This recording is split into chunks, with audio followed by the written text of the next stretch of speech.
Welcome students to another class of microeconomics for ISC class 12. So till now we have studied about law of demand and various factors affecting demand. Those topics we have already covered, and today we will start a very important topic, that is demand curve. ठीक है. In the previous class we have discussed about demand schedule. Now we'll discuss about demand curve.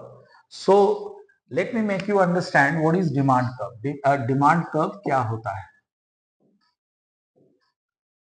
ठीक है. Let me write down the definition of demand curve first. What is demand curve? So a very easy definition is there for demand curve is the graphical representation of a demand schedule is known as demand curve.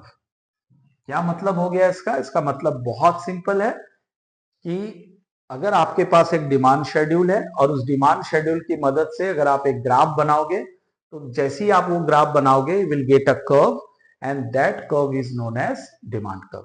So simple. ठीक है. एक और definition demand curve का है जो आप इस तरह से भी उसको लिख सकते हो. तो दोनों में से कोई भी डेफिनेशन आप लिख सकते हो. Both are appropriate. क्या है वो definition? Demand curve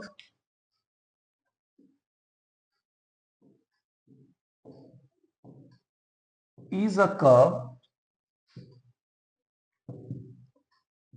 which represents all the quantities that consumers are willing and able to buy at different prices during a given period of time. ठीक है. ये थोड़ा सा लंबा चौड़ा डेफिनेशन है, बहुत एप्रोप्रिएट है. इसमें कहता है डिमांड कर्व एक ऐसा कर्व है जो क्या रिप्रेजेंट करता है? Different quantities that the consumers are ready to buy at different prices at a given period of time. ठीक है. अब मैं इसको प्रैक्टिकली आपको समझाता हूं कि डिमांड कर्व होता क्या एक्चुअली. तो बहुत सिंपल है. डिमांड कर्व का मतलब एक आपके पास डिमांड शेड्यूल होना चाहिए. उसको जब आप उसके लिए जब आप एक ग्राफ बनाओगे will gate A curve and that curve will be demand curve. So let us first draw a demand schedule. मैं यहां पे पहले एक डिमांड शेड्यूल ड्रॉ कर रहा हूं. ठीक है. ये हमारा डिमांड शेड्यूल है. ठीक है. As you know demand schedule में दो कॉलम्स बनेंगे. एक है प्राइस का जिसको मैं P से डिनोट कर रहा हूं और एक है डिमांड का जिसको मैं Q से डिनोट कर रहा हूं. तो डिमांड शेड्यूल तो होता ही यही है. It shows the relationship between price and demand. ठीक है. सो लेट मी अज्यूम कि कोई एक कमोडिटी है. लेट अस से द कमोडिटी इज X और उसका प्राइस है 5 रुपए. ठीक है. 5 रुपीज उसका प्राइस है. उस वक्त इस कमोडिटी का डिमांड है लेट अस से 10. अब मैं प्राइस को कम कर रहा हूं. प्राइस को मैंने 4 कर दिया. तो law of demand what suggest कि if price falls demand will automatically increase. तो अब डिमांड को मैंने बढ़ा के 20 कर दिया. अब मैं इसके प्राइस को 3 कर रहा हूं और डिमांड को और बढ़ा रहा हूं 30 कर रहा हूं. इसको 2 कर रहा हूं तो इसको 40 कर रहा हूं. तो ये जो रिलेशनशिप एक टेबल में आप शो कर रहे हो, इसी को डिमांड शेड्यूल कहते हैं। और जब इसी का मैं कर्व, मैं ग्राफ बनाऊंगा और वहां से जो कर्व मेरे को मिलेगा, मैं उस कर्व को बोलूंगा डिमांड कर्व। तो आइए मैं डिमांड कर्व यहां पे ड्रॉ करूं। तो ग्राफ बनाने के लिए तुम सबको पता है कि ये जो है हमारे पास दो कोऑर्डिनेट्स होने चाहिए, one is Y, the other one is X, and this is the origin. So y-axis will always represents the price. Always remember this.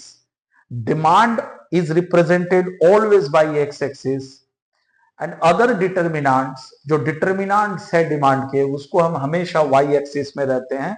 ये दिमाग में डाल लेना बढ़िया से, ठीक है।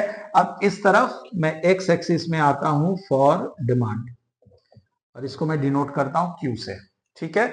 मैं प्राइसेस में 1 1 का गैप लेता हूं, 1 2 3, this is 4 and this is 5। अब मैं क्वांटिटी की बात करता हूं तो मैं 10 10 का गैप ले लेता हूं, 10, this is 20, this is 30, this is 40, this is 50। Clear? अब आप देखो, according to this schedule we are now going to draw this graph. So when the price was 5, जब 5 रुपया प्राइस था तो डिमांड कितना था 10। ये आपका प्राइस हो गया 5 और डिमांड है 10। दोनों इस जगह कोरिलेट कर रहा है, they are correlating at this place, ठीक है। मैंने वहां डॉट दे दिया। फिर आप देखो, when price decreases to 4, demand rises to 20। Price 4 है, डिमांड हो गया 20, तो मैं इसको यहां पे ले लेता हूं, यहां आ गया ये। इसके बाद जब 3 है तो ये हो गया 30, ये 3 है तो ये आ गया 30, तो मैं इसको यहां पे ले लेता हूं, ठीक है ना। सबको कोरिलेट करना है आपको। फिर जब 2 है तो ये हो गया 40, ये 2 है और ये हो जाएगा 40, ये आ गया हमारा 40। अब मैं इन सारे डॉट्स को ऐसे मिला देता हूं, तो ये जो कर्व आपको मिल गया, this is nothing but your demand curve. अब यहां से आप ये चीज ध्यान से ऑब्जर्व करो, जब मैंने ये कर्व बनाया तो मैं अपवर्ड नहीं गया, मैं नीचे से ऊपर नहीं गया, मैं ऊपर से नीचे आया, ठीक है। तो ऐसे कर्व्स को हम लोग कौन सा कर्व बोलते हैं? डाउनवर्ड स्लोपिंग कर्व, ठीक है। अब एक मैं बेसिक चीज आपको बताता हूं, बहुत कंसेप्चुअल है। Micro economics is all about graphs. कोई भी थियरी को हम लोग ग्राफिकली अगर प्रेजेंट करें और ये आदत बना लेना ग्राफ बनाने का हर एक थ्योरी का, तो मैं आपको दावे के साथ कह सकता हूं कि इकोनॉमिक्स में आपको फुल मार्क्स आएगा, ठीक है। जो ग्राफ इसका समझ जाए उसके लिए इकोनॉमिक्स बहुत आसान हो जाएगा, उसका कंसेप्ट बिल्कुल क्लियर हो जाएगा। तो इसी कंसेप्ट में से कंसेप्ट मैं आपको बता दूं कि माइक्रो इकोनॉमिक्स में आप जितने भी ग्राफ्स बनाओगे तो वहां जो भी कर्व्स आपको मिलेगा, अगर वो डाउनवर्ड स्लोपिंग कर्व्स होता है तो वो एक ही कारण से होता है, due to the negative relation between the two variables. हमारे इस क्वेश्चन में दो वेरिएबल्स क्या है? प्राइस और डिमांड। दोनों के बीच आप देखो नेगेटिव रिलेशन है, दोनों अलग अलग डायरेक्शन में जा रहा है, ये घट रहा है तो ये बढ़ रहा है, ठीक है। तो यहां पे मैं अगर लिखूं डाउनवर्ड स्लोपिंग कर्व, ये क्यों हो रहा है? Due to the negative relation, और you can say inverse relation between price and demand. This is all about demand curve, ये आपने सीखा। अब मैं आपको सिखाऊंगा how many types of demand curves are there, कितने तरह का डिमांड कर्व होता है। तो there are two types of demand curve, one is individual demand curve, the other one is market demand curve. बहुत इजी है, जब आप एक इंडिविजुअल डिमांड शेड्यूल को ग्राफिकली रिप्रेजेंट करोगे, you will get an individual demand curve, और जब आप एक मार्केट डिमांड शेड्यूल को ग्राफिकली रिप्रेजेंट करोगे, you will get A market demand curve. आओ दोनों को प्रैक्टिकली समझते हैं, उसके डायग्राम से समझते हैं, ठीक है।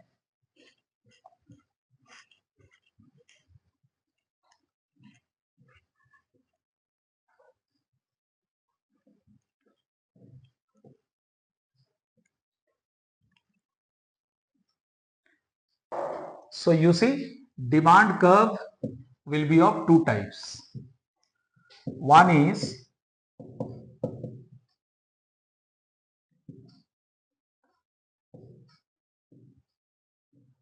individual demand curve, the other one is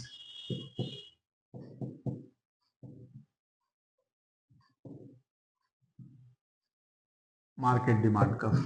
ठीक है, और इंडिविजुअल डिमांड कर्व क्या होता है? When an individual demand schedule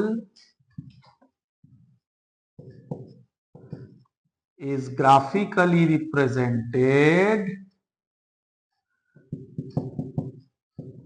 it is called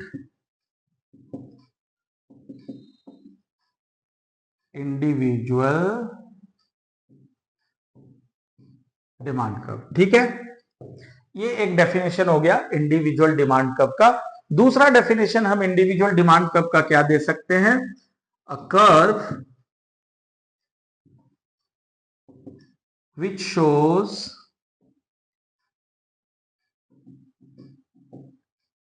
different quantities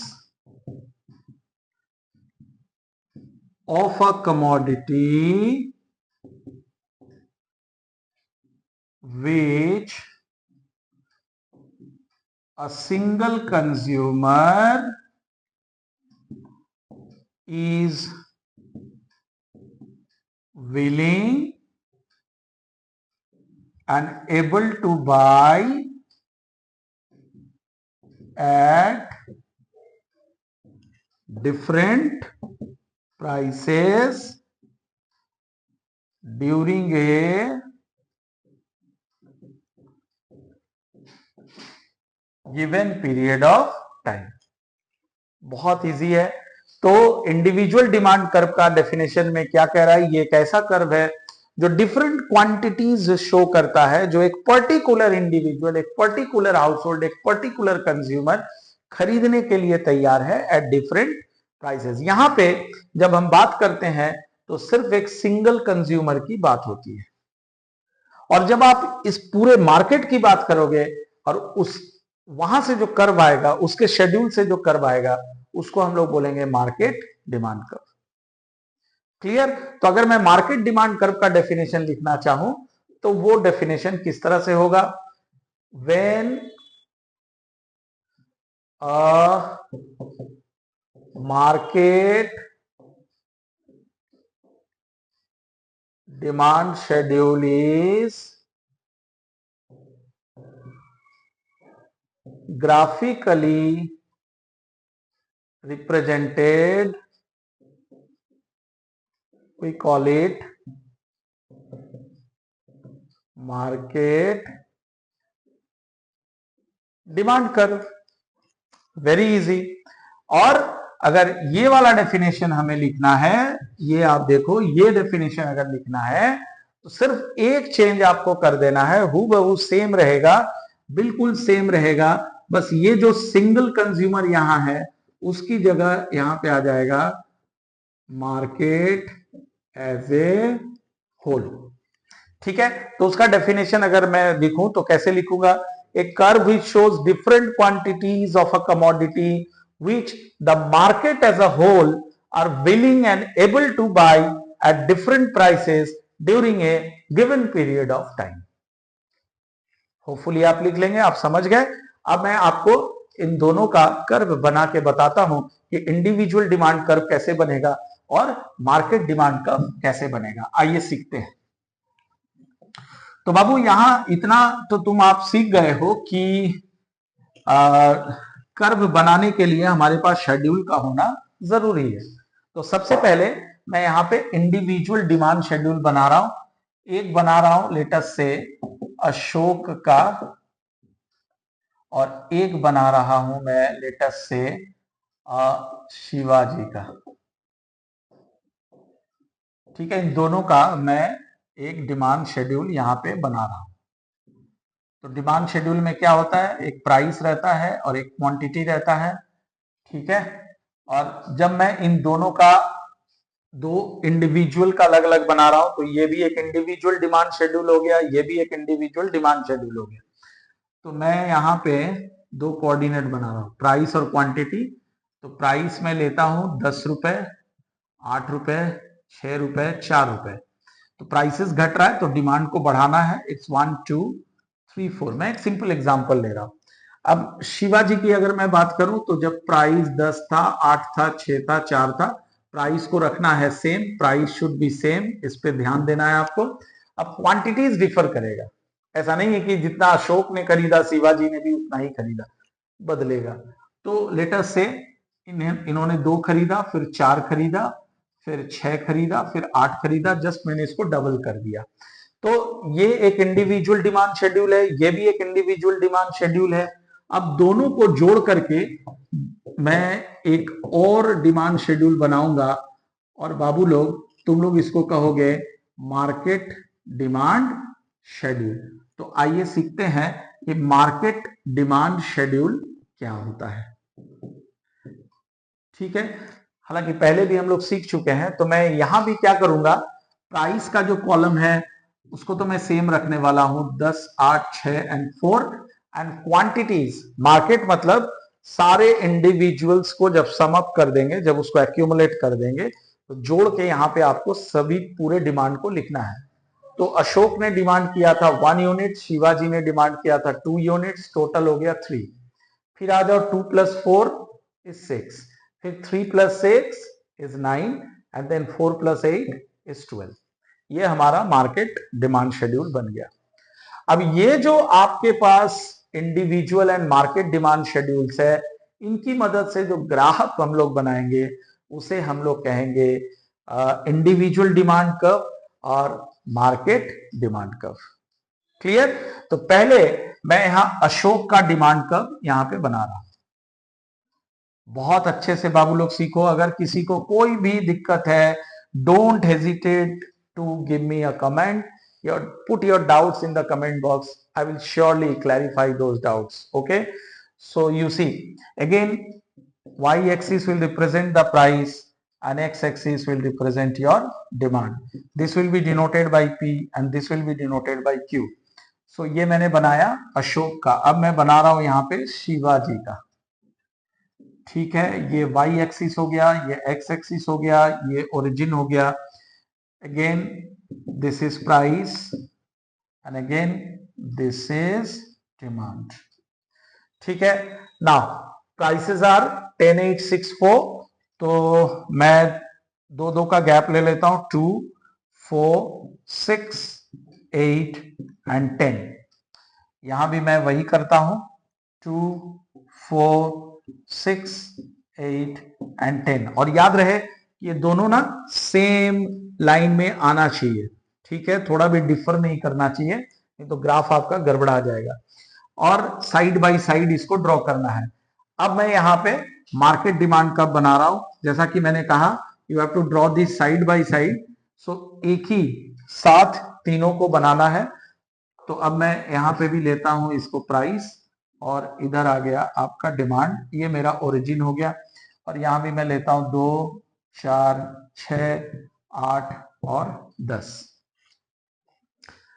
अब क्वांटिटी को लेता हूं। क्वांटिटी क्या है, 1 2 3 4 5। सबसे लोएस्ट है 1, और मैं तीनों में देख रहा हूं सबसे हाईएस्ट है 12, 1 एंड 12। तो ऐसा करते हैं हम लोग, 2 2 का गैप ले लेते हैं। So this will be 2, this is 4, this is 6, this is 8, this is 10, this is 12।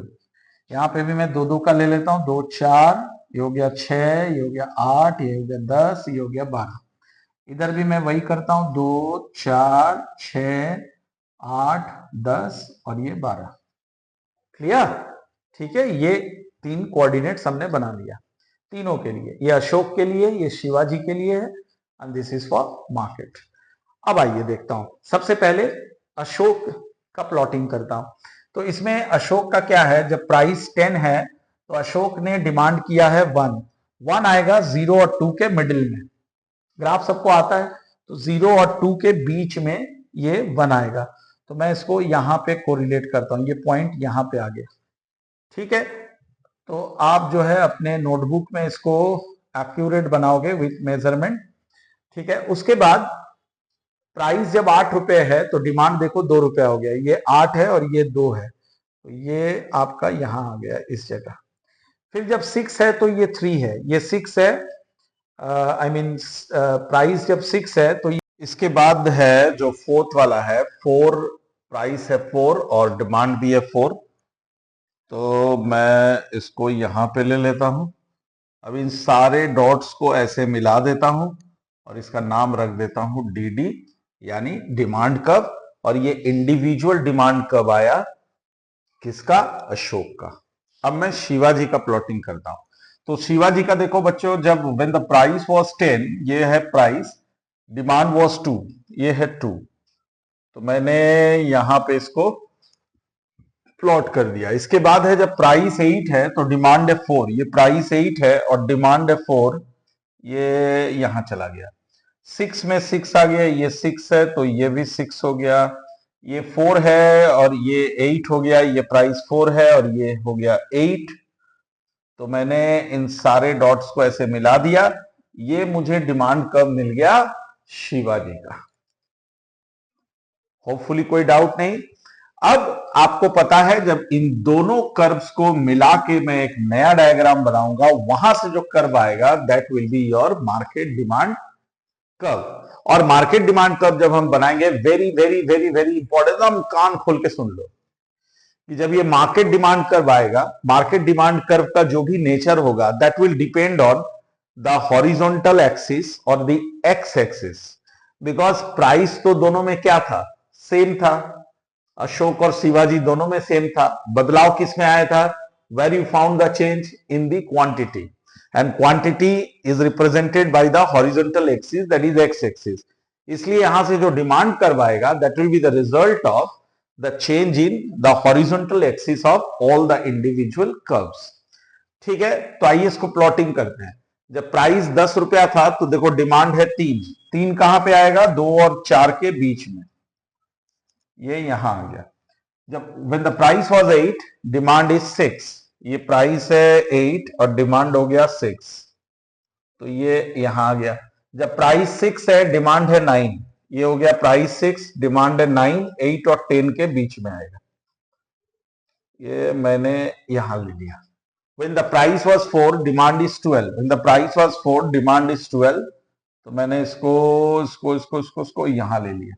अब मैं इन सबको मिला दूंगा तो ये जो मुझे कर्व मिलेगा, इस कर्व को मैं बोलूंगा मार्केट डिमांड कर्व। ठीक है, तो ये हमारा आ गया market demand curve.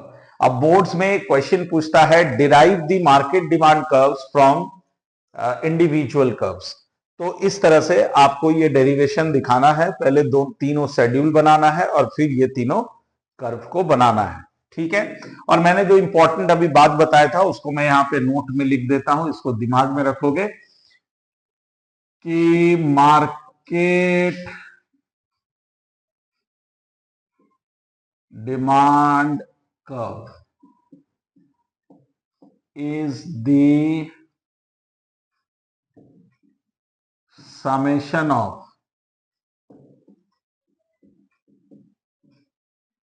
the horizontal axis of all individual demand curves. ठीक है, ये इंपॉर्टेंट चीज है, इसको आप दिमाग में रखिएगा।